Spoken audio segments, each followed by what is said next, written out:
नमस्कार, मी पंजाब डक. म्हणजे काही काही ठिकाणी दुपार 3च्या नंतर पुन्हा आणखी पावसाचा जोर वाढत जाणार आहे म्हणून हा अंदाज लक्षात यायचा.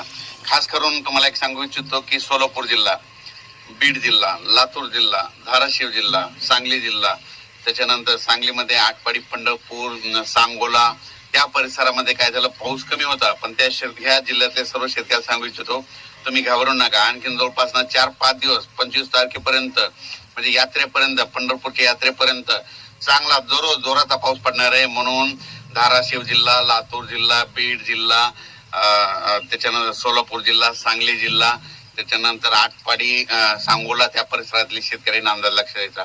बारामतीकडे देखील चांगला पाऊस पडणार आहे, फलटणकडे देखील चांगला पडणार आहे म्हणून हा अंदाज त्या शेतकऱ्यांनी देखील लक्षात द्यायचा. त्याच्यानंतर कोल्हापूरकडे देखील जोराचा पाऊस आज सुरू होणार आहे म्हणून कोल्हापूर त्या शेतकऱ्यांना अंदाज लक्षात द्यायचा. साताऱ्याकडे देखील मुसळधार पाऊस पडत, कोल्हापूरकडे देखील पश्चिमेकडे मुसळधार पडणार आहे म्हणून हे लक्षात.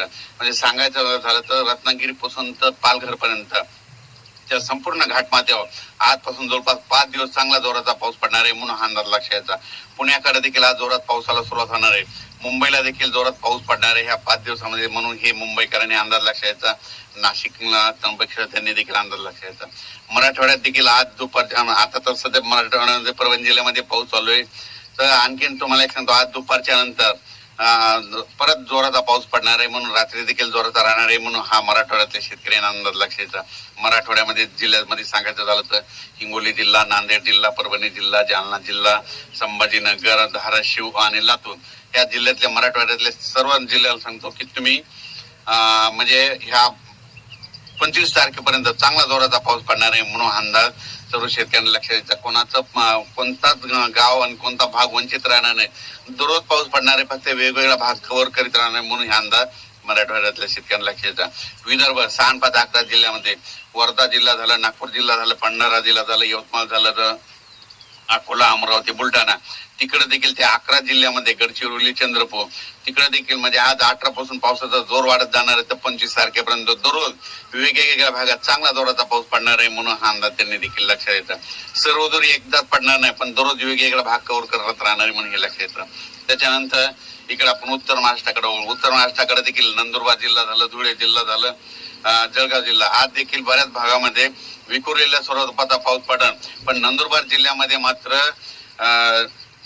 22 तारखेच्या नंतर म्हणजे 23, 24, 25च्या दरम्यान तिकडे देखील मुसळधार नंदुरबार जिल्ह्यात पडणार आहे. आणि नंदुरबार जिल्ह्यामध्ये जे काही छोटे छोटे तळे राहिलेले आहेत भरायचे ते मात्र 25 ते 28च्या दरम्यान तिकडे जोराचा पाऊस पडणार आहे आणि त्या भागात देखील त्या नंदुरबार जिल्ह्याला जीवदान ठरणार आहे म्हणून हा नंदुरबार जिल्ह्यातील शेतकऱ्यांना अंदाज लक्षात. धुळे, जळगाव जिल्ह्यात देखील ह्या आज उद्या सगळीकडे म्हणजे आजपासून पावसाची स्पीड वाढणार आहे म्हणून त्यांनी धुळे, जळगाव त्या जिल्ह्यातल्या सर्व तालुक्यातल्या शेतकऱ्यांनी अंदाज लक्षात यायचा. म्हणजे सांगायचं झालं तर आज 18 तारखेपासून 25 तारखेपर्यंत असाच पावसाचा दररोज वेगवेगळ्या भागामध्ये त्या धुळे जिल्हा, नाशिक जिल्हा, जळगाव जिल्हा, आणि नंदुरबार त्या भागात पाऊस पडणार त्यांनी अंदाज लक्षात. त्याच्यानंतर आता वळू तिकडं संभाजीनगर, अहिल्यानगर